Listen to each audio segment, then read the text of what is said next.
খুব বেশি ঝকঝকে হতে হবে না তোমাকে, খুব বেশি কথা বলতে হবে না।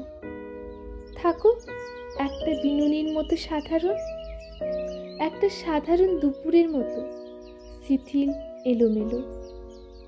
আমি চাই বাতিল চিন্তা ভাবনাগুলোকে তুমি একটু সরিয়ে তোলো। অন্ধ যে সিঁড়ি ঘুরিয়ে ঘুরিয়ে ওপরে উঠেছে, পা রেখো না সেই সিঁড়িতে। এদিককার লোকজন দড়ির মতো পাকিয়ে মরে যায়, তুমি ডেকে নাও তাদের। দৈত্যদের মধ্যে প্রজাপতির একটা বাগান খুলে দাও, আর দেখো ওরা মানুষ হয়ে উঠেছে। অগস্ত্য কি কবিতা লিখতেন? মানসিক অশান্তি আর আর্থিক অপচয় ফুরিয়ে যেও না। ফল খাও বিকেলবেলা। আর যে লোকটা দুবেলা শুধুই তোমার পিঠ চাপড়ে দিচ্ছে, হেসে একটু বলো যে তুমি তাকে আপাদ মস্তক চেনো।